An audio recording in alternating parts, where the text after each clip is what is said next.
Hello, persistent humans. It's me, coming to you from my house where I have been for the last 6 days. I thought it would be really great to jump on and give you a bit of a ADHD themed explant surgery survival plan.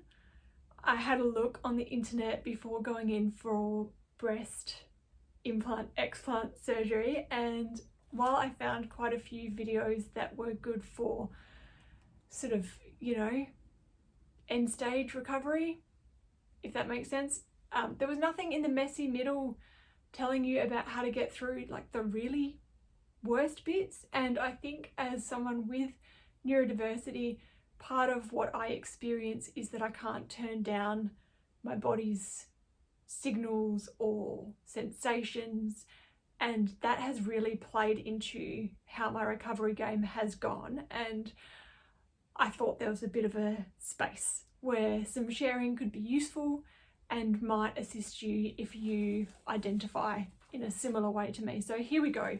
Top tips, sleep essentials.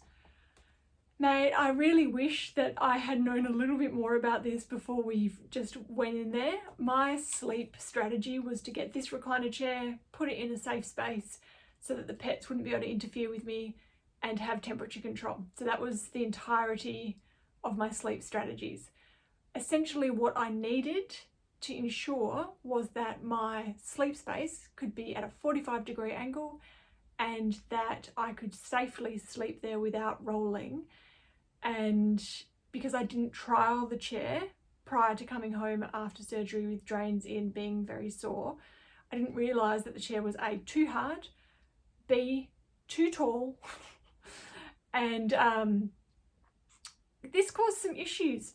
So first night I tried the chair, I did put a wedge cushion in under my butt to help with that, but essentially because I'm hypermobile, the top section of my spine at the back gets very unhappy and needs crunching on the regular to try to stay where it needs to stay. And we've tried to adjust the chair by putting another cushion in behind me, which has kind of done the job, but it's been a bit of a palaver. Delightfully, a family member is bringing a wedge cushion for me this evening so that I can return to the bed. And then the nurses in hospital taught me that you can put in 2 normal cushions kind of either side of you in a V shape, so that if you are generally a side sleeper, you've at least got something to touch your face, and you can put a cushion under your knees and that can keep you safely on your back so you're not rolling from side to side because you've got drains coming out of you. Also wasn't really aware of that. And if you lie on the drains, you can really piss them off. Mine were very, very angry. I say were because, loving this, they got removed this morning, so they're gone. So I'll just give you a little bit more info about the sleeping stuff. I have been using a solid travel pillow with like decent amount of support to get that I'm on my side feeling. And I've also been using earplugs and a really nice block out mask because of all of the sensitivities, and this room, as I mentioned, has got temperature control. So that was my strategy. Yeah, the 45-degree angle thing is important for drainage so that you don't get swelling around your chest and all of that. So I reckon set it up early, try it first, troubleshoot it before you're completely cactus. All right. Number 2 is drain management. So the drains are gnarly. They're big, they're like this tall. They're not like those little cute bowl ones you see on the plastic surgery shows in America. They are just so cumbersome, and it's just about making sure that you've got somewhere, wherever you are, that you can tuck them where they're not going to get interfered with, because it is key that the suction stays on. And then it's about managing those long tubes as well. So I had 2 little bags provided to me by the hospital, but depending on what system they may not give you those. So having 2 little bags, 1 for each arm, is really smart, and making sure that you're, coiling your tubes and keeping them out of the way of your own legs or your clumsy partner or your little pet that wants to get involved. And making sure that your sleep space has got a place where you can accommodate the drains, where you're not going to have your partner, say, kicking them, rolling them. if they lose suction. That's a bad time. Luckily for me, mine didn't. And they're gone. The delight. Okay. So, responsible adult. This is something that I knew I was going to have, and I have had for the last week. So my beautiful wife has taken a week off to look after me.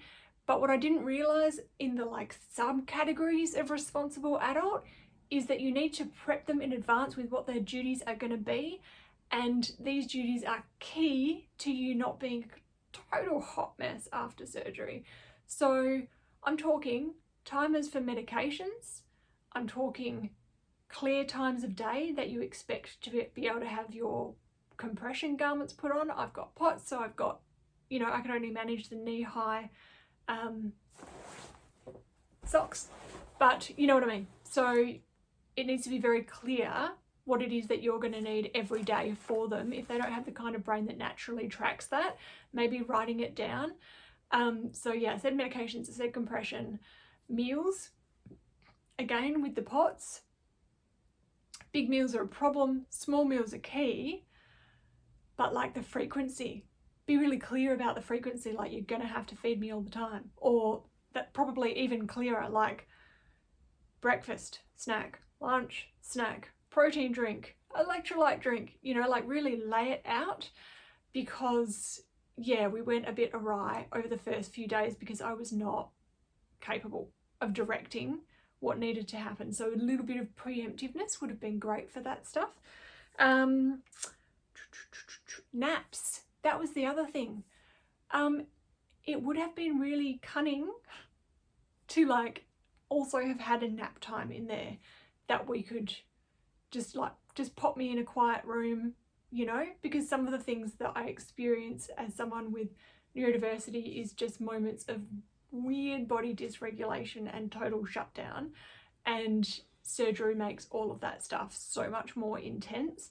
So having a space to go where you're like, right, it's that time, go and put your mask on, put your music in, listen to a podcast, just have time to let your body heal, because chances are your body and your mind are in two different places. It's part of that, like, my brain's a Ferrari and I've got bicycle brakes situation. So yeah, get into that. Also, expectations. So I expected that I was going to be able to fluently advise my wife as to what I needed next and attend online type appointments with my usual capacity and generally be able to make good decisions for myself, and none of that was true. I did attend the online appointments, kind of hated myself for having scheduled them. Would have been better to defer, delay, and drop a whole bunch of stuff. So if you're anything like me, keep that in mind. You will not be capable. You might think you're going to be capable because you're used to being capable, but just think about when you have a shutdown and how much brain fog you've got, and then think about that being the case for about a week. Okay, cool. Clothing. As you can see, I'm delightfully wearing a very loose baggy garment with a button down the front. Lovely wife enjoys this style of thing, so I was pre-equipped in that department. A little bit less equipped in the post-surgical compression bra type situation. I did try to get equipped, but it was all a bit of a kerfuffle. So I think that really find a local supplier, go and get measured, get a thing. If you've got time to order something from online with best advice, great, do that, but give yourself plenty of time to return and get a new thing. I've ended up with 2 surgical bras that fit, which is just going to have to do, but I would have liked more for laundry pressure being less. It is what it is. Take from me what you will. Sensory plan. So I mentioned the shutdowns, and just to give a little bit of context, back in the day in Thailand 13 years ago, I was 27 and pretty much still very invincible. So I was experiencing some sensory stuff, but I had no idea what it was. And all that happened was that 2 days post-surgery, I was out bra shopping with a mate. Of course I was, in a mall, yeah, in Bangkok. For God's sakes, like, it shocks me when I think about some of the stuff I used to get up to. And I noticed that I was having, you know, that kind of like physical feeling of like not okay, feeling dizzy, nauseous, and I was like, I think I'm hungry, and sat down at a cafe and got my mate to get me some food. So that was what it was like then. Now, as a 40-year-old woman who has since been diagnosed with ADHD, I recognize it for what it is, and I was a little bit more ready. So I had my separate room where I could go and draw the curtains, and it's kind of like a slow creep, so I might just start to feel like my skin's too tight, everything's not quite right. And then I noticed that with the post-surgery stuff, it progresses really quickly into dizzy, shaky, tired, unwell, super nauseous, and then boom, I'm underwater and I can barely talk, and it's just gross. It's such a gross feeling. So knowing that that was going to happen and being ready for it and being able to trot off to my room whilst muttering sensory overwhelm, put all my things on and, you know, listening to an audiobook or just leaning in to the blackness for an hour was really helpful. So just knowing mentally that it's going to be wild, you're going to want to do stuff, you're going to get smacked down by your body, and being gracious with yourself about that.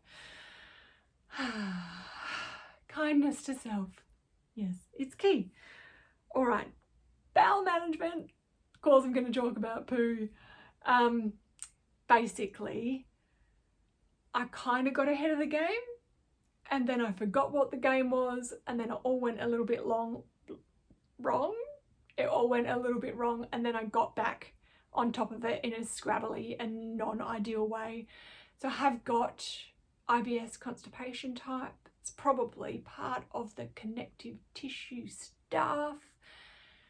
It's been an ongoing issue. It's always worse on opiates, of course it is. So I did start prepping with Movicol fibre water before the surgery, and that kind of went on for 2 days with good success. And then I went in for the surgery and was pretty good at advocating for myself to get the nurses to keep giving me Movicol, which was good, and I kept choosing fibrous meals. Well done me. But then the moment I got home, it was like, couldn't even. So yeah, that kind of feeds back into scheduling, expectations, letting your responsible person know what you're gonna need. Pleased to say that things are trending up on that front, but it wasn't a good time. And also, it's not a good time if your ideal state is to be wearing compression garments that go all the way up to your waist to kind of hold all of that, you know, circulatory system in check so that you've got good blood flow to your brain, you feel like a normal human that can kind of function maybe about 50% POTS yay, and you can't put the compression garments on because your belly is like, ow, I hate you. Stay on top of your bowels. Wicked.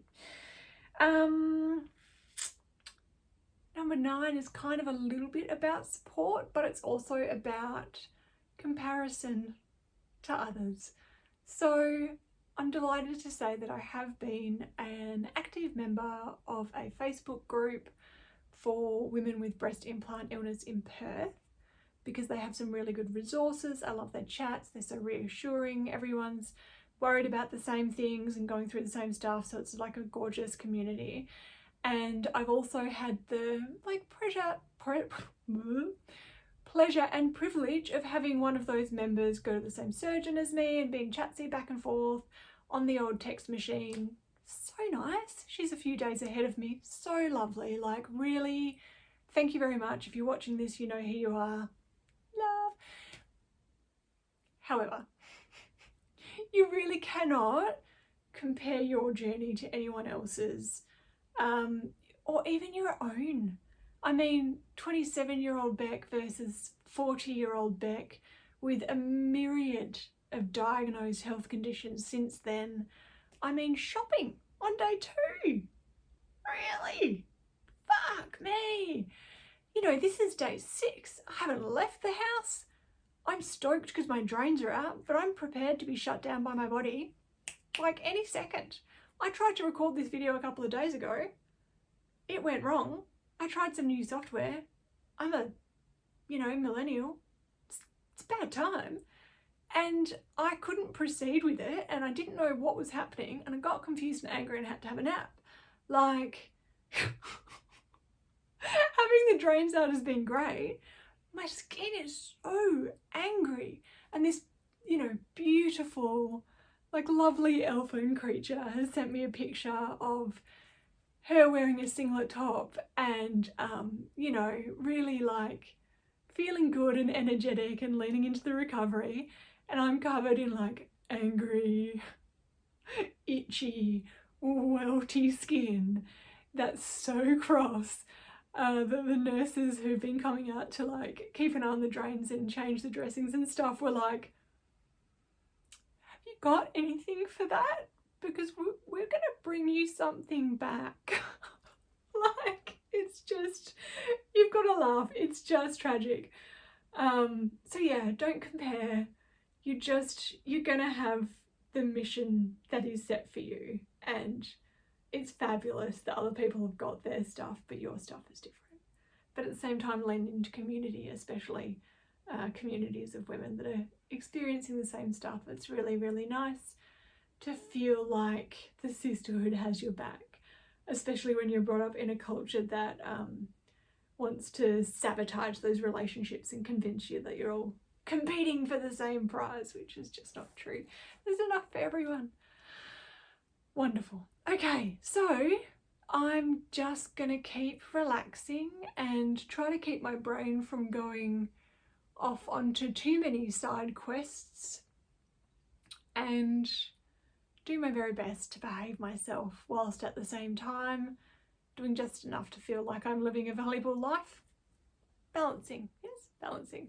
And I hope that some, any, smidge, any of this has been helpful to you and has given you some assistance if you're planning to go into your implant, explant journey. I'll catch you all soon. Stay persistent, guys. Bye.